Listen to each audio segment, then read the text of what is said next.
tan iyo markii wareegta madaxweyne lagu soo magacaabay gudoomiyaha haatan xilka haya gobolka Sool Cabdiqani Maxamuud Jiire magaalada tan ilaa saxaanood ee xarunta u ah gobolka Sool waxa laga dareemayaa 6dii bilood ee u dambeysay xasilooni siyaasadeed taasoo keentay in qurbo joog badan oo deegaanka hore uga maqnaa inay dib ugu soo laabtaan si ay uga sameystaan ganacsiyo yaryar iyo kuwa waaweyn dhinacyada kale ee gobolka horumarada ka sameeyay waxa kamid ah 6dii bilood ee u dambeysay adeegyada caafimaadka iyo waxbarashada ku dhawaad 40 degmo oo teedsan waqooyi bari koonfur iyo galbeed oo dhammaantood ka wada tirsan gobolka Sool ayaa la gaarsiiyay adeegyadaasi kuwaas oo aan hore u heli jirin haddaba waa kuwan shacabka ku dhaqan magaalada tan ilaa saxaanood ee xarunta u ah gobolka Sool kuwaas oo qiimeyn ku sameeyay waxyaabaha u soo qabsoomay gudoomiyaha gobolka Sool Cabdiqani Maxamuud Jiire 5tii bilood ee xilka hayay waxa gudoomkii ugu wanaagsanaa ama inta uu joogay wax wacan oo lagu xusi karo xilliga wanaagsan xilliga gaaban uu qabtay waxa kamid ah tusaalahan oo kale waa nin dhalinyaro ah marka hore bulshada gobolka ku nool dhamaanteedna ay aqoon fiican u leedahay isaguna tixgelin fara badan bulshada uu sameeyayna ay ka heshay bulshada waxa kamid ah markaan eego waxyaalihii magaranaysa positive aan ku siiyay soo jeedinta bulshada waxyaabaha u soo jeediso ay kala hadasho oo nin u dhigan nugul markaan ka hadlo qodobka koowaad habeendood waxa jiray nin aad u miskiin oo dhul ka cabanayay dhalinyarada kala hadasho u tagto waxa jiray ninkaasi dhulkiisa baa laga qaaday isaga iyo maayirku u yimaadeen aroortii hawshii wax fiican bay ka qabteen arinta dhanka kale dhanka positive-ka 18 May gobolka Sool wax dhibaato ah kama dhicin waxay 18 May ugu hawsha yareed ee si qaba u dhacday aan cidna lagu xidhin cidna lagu dhibaateen marka soo jeedinta liyaado marka liyaado wixii bulshada u baahan tahay waa u dhigeystaa kuwii hore oo kale waxa dhici jirtay lama arki jirin ama lama tusaalahaan oo kale heli jirin telefoonadooda isaga hadii la dabco in loo tago ama lagu waco sidaan arkay anigu nin aad ugu dhagan nuul falka Cabdiqani Maxamuud Jiire waxaan aad iyo aad ugu hambalyeynaa gudoomiyaha dhalinyarada ee muddada 6 bilood ee shaqada gobolka u hayay ee magaalada amniga ay ahayd ee shaqooyin badan magaalada ka qabtay gudoomiyihii abid aan la arag ee dhalinyarada ahaa ee dadku isugu midka yihiin magaaladuna nabadgelyo ahayd hawl wanaagsanna ka qabtay aad iyo aad baan u hambalyeynaa waana taageersanahay gobolka Sool gudoomiyahan dambe ama barasaabka waxa loo yaqaan sidii loo keenay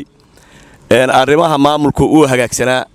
shacabka iyo barasaabku isku xidhnaayeen maamulka gobolka iyo dadka kale ee gobolka ama arday ha noqdeen ama mujtamaca kale ee shacabka ha noqdeen ama baadiyaba ha noqdeen way isku xidhnaayeen markii waxa laga garan karaa oo kale markii ay dhacaysay 18 May oo kale meeyadii hore qalalaasa ka dhici jiray rabsha ka dhici jirtay banaanbax baa ka dhici jiray waxa loo galay si dadku isku duuban yahay oo aan waxba ka dhicin oo la taageersan yahay baa loo galay oo loo soo dhaweeyay waxbana kama dhicin waa nin lagu wada kalsoon yahay mujtamaca gobolka intii gudoomiyuhu gobolka uu fuulay Cabdiqani Maxamuud Jiire aad iyo aad buu gobolka kor ugu kacay haddana waan u hambalyeynaa iminkana waxa weeyaan aad iyo aad baan gudoomiyaha ugu hambalyeynaa maanta gudoomiyaha gobolka Sool waan dhalinyaro 6 bilood dir joogay wax badan muuqatay dhalinyaradi barasa walba gobolka yimaado ku kici jiray ama mucaarad ku ahaa maanta soo kasbada waxa kale ku jirtay 18 May gobolka Sool oo markii ugu horeysay 18 May gobolka Sool oo inta la qabanayay ay soo wax mudaharaad ah iyo wax rabshaa iyo wax xabada ay sameeyeen maalintii gudoomiyaha gobolka Sool Cabdiqani Maxamuud Jiire Carab intii uu gobolka odayga ka ahaa waxaan oran karnaa muddada 5 bilood ee aadka u kooban ee gudoomiyuhu joogay laba arrimoodba gobolka